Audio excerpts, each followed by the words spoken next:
Am I looking in the bathroom or something? Should I stick a necklace on? Up the swag points real quick. Oh my god. God damn, bro. Your cult leader's kind of sexy, boys. Jeffrey stalks his ex-girlfriend's social media, and then he wonders why he can't stop obsessing over her.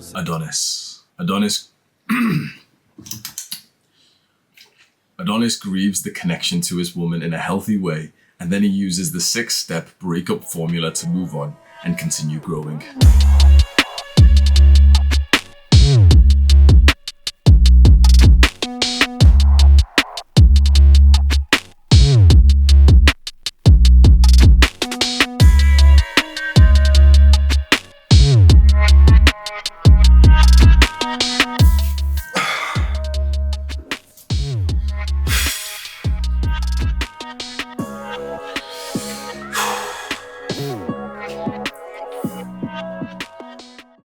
Let's cut the bullshit right now. Up until a few weeks ago, I was doing the Jeffrey shit too. I was looking at my ex's social media. I wasn't helping myself move on.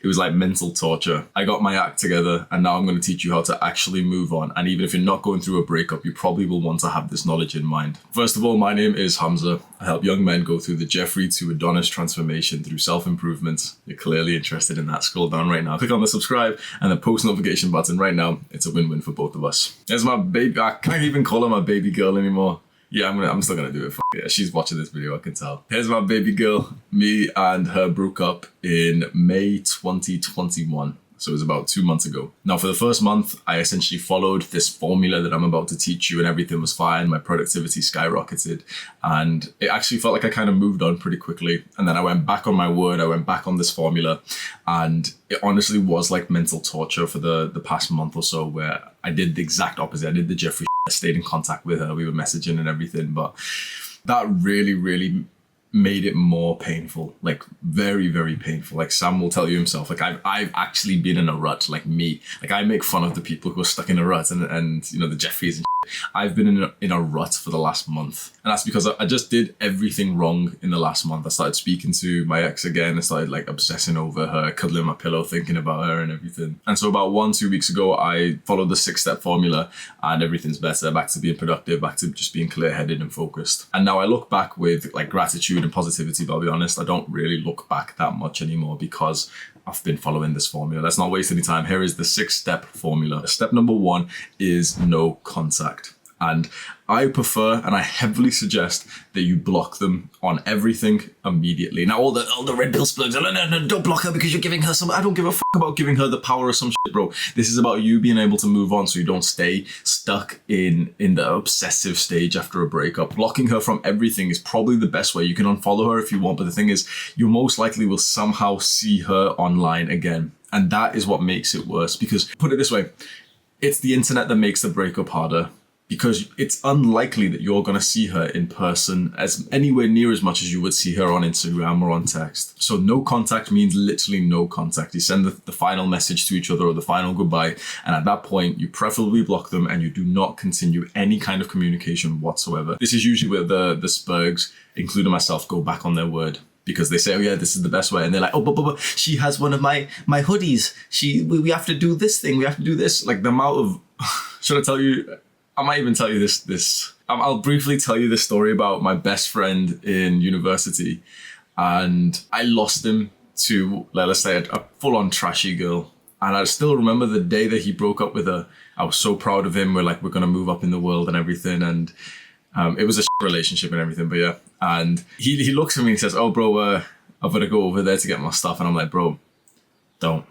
You go no contact. Do not go. It's not even what you have to get from there. It's not worth it. Do not go there. You know, he's like, oh, bro, don't worry. No, I'm not going to get back with her, bro. I'm not going to get back with her. He goes. He doesn't come back to our apartment for 3 days. He's back in love with her. And although he doesn't kind of look back at it, you know, so negatively and everything, the thing is, like, he somewhat lost almost like a year of his life to that mistake. And I've been there too. I'm sorry for calling you out if you're watching this, bro. So step number 2, you should be doing this immediately, is to journal the reasons why you're incompatible. So after me and my ex broke up, I journaled 26 reasons why she was trash. I found this piece of advice in a book titled Attached by Amir Levine. So it's kind of like a gratitude journal, but you're writing reasons why you're grateful that you're not together. And this was this was what made it easy for me to move on immediately when me and my ex broke up. Write 20, 30 reasons why you're grateful that you're no longer together. Why is your life better now? Step number 3 is to set new goals. For some reason, I found that you can't exactly keep the same old goals because they've kind of been tainted and they need like a refresher. Like you need to go back to the basics and truly sit there and think, okay, what do I want from life? What do I want to achieve in the next 6 to 12 months? There's 3 stages to set a goal. So divide your page into 3. Do this right now, pussy. Divide your page into 3. On the left-hand side, we have the Jeffrey goal. And this is like the results-based goal that you want. This is how much money you want. You want $10,000 in X month. This is that you want 50,000 YouTube subscribers. This is that you want to lift this much weight. This is like just the Jeffrey shit. The Jeffrey just thinks to himself, yeah, I want to be able to I want to get 700k subs. That's the first stage of the goal. The next stage in the middle is the Adonis goal. And here you're going to write your weekly performance goal, what you want to achieve every week, which is going to lead you to the Jeffrey goal. So this is one step further from the Jeffrey goal. And you're actually going to have to do some thinking to think, okay, what actions per week is going to lead me to that Jeffrey goal? So it could be 2 quality videos per week. Now, if you are a little bit crazy, a little bit hardcore, and you want to go one step further than the Adonis goal, then on the right-hand side of the page, you can write the Hamza goal. And this is where you're going to write up a daily timetable to achieve the weekly performance. So now step number 4 of the breakup formula is to accomplish or at least make progress in these goals. Now you already have a roadmap for success in front of you. You already are not obsessing about your ex. She's not in your mind. And now you actually have something to put your focus into. You know exactly what you could be doing for the entire day right now. Step 4, accomplishing / at least making progress to your goals should be the biggest thing in your mind. Instead of obsessing over your ex, you should now start obsessing over these goals. You should use the Jeffrey goal for motivation. So you should be waking up thinking, oh my God, 50k subscribers. That'd be so awesome. That'd be so awesome. Then you should be using the Adonis weekly performance goal to keep yourself in check and say, okay, have I been hitting 5 to 6 workouts this week or 2 to 3 quality videos? And finally, you're going to follow the daily timetable, the Hamza goal, the one for real hardcore people. And you're going to be thinking, okay, 11 p.m. every single day for the rest of my life is workout time. This in itself is going to keep you too busy and it's going to help you move on. Now, step number 5 is a big step forward and it's to start dating again. Now, I waited about 2 months after my breakup to start, which is the longest I've ever waited before, but it does, at least to me, kind of makes sense because this was, at least the relationship that I had was like the biggest one I've had. So usually after a breakup, I'm not going to lie, I'm the dog who will go and fuck like the first few days afterwards. I'll go rebound and stuff. It somewhat helps and it somewhat doesn't.